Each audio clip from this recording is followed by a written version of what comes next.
l'institutionnalisation de la relation salariale.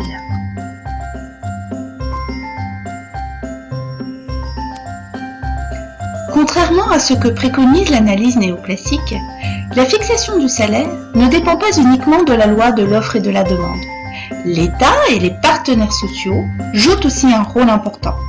Voilà une autre raison pour laquelle la réalité du marché du travail peut s'éloigner de la théorie économique. Allez, faisons quelques rappels sur le rôle de l'État dans la formation des salaires. Commençons par le droit du travail. Il s'agit de l'ensemble des normes juridiques qui encadrent les relations entre l'employeur et le salarié. Il faut attendre le milieu du XIXe siècle pour que les pouvoirs publics reconnaissent peu à peu certains droits aux travailleurs.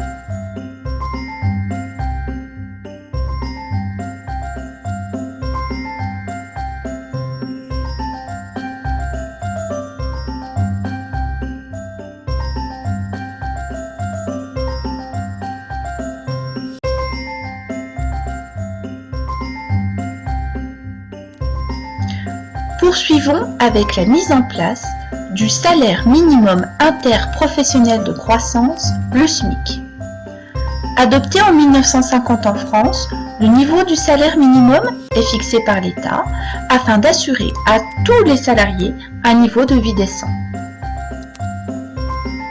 Le SMIC est un prix plancher en dessous duquel il est interdit de descendre. Il est valable quel que soit le métier ou la branche professionnelle du salarié.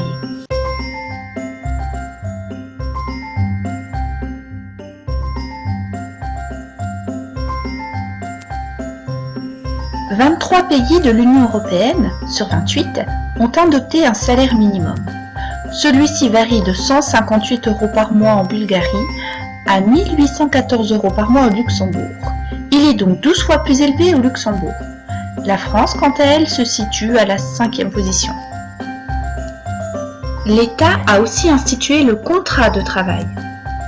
Au XIXe siècle, on l'appelait louage de service, puisqu'il s'agissait de louer sa force de travail à son employeur.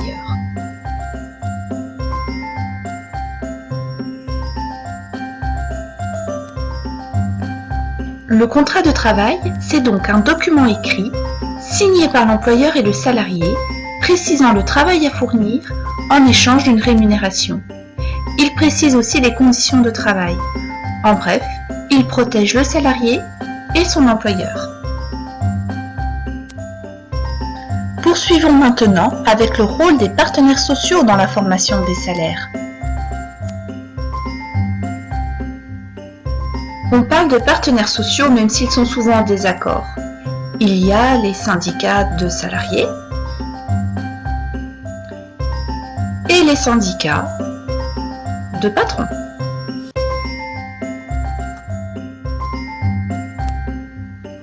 C'est avec les lois Auroux de 1982 que l'on voit les négociations collectives se développer en France.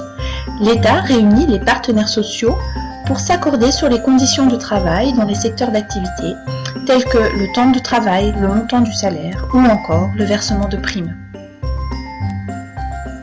Ces négociations collectives donnent lieu à des conventions collectives. Il s'agit d'accords portant sur les salaires et les conditions de travail. Ces accords sont donc signés au cours des négociations collectives et viennent compléter le droit du travail.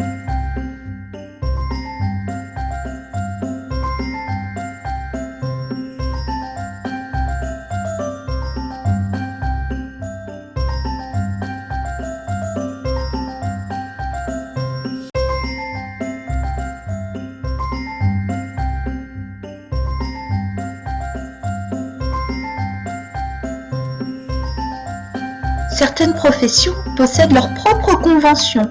C'est le cas par exemple des travailleurs sociaux pour qui la Convention 66 est applicable. Les avocats ou encore les ingénieurs de la métallurgie possèdent eux aussi leurs propres conventions.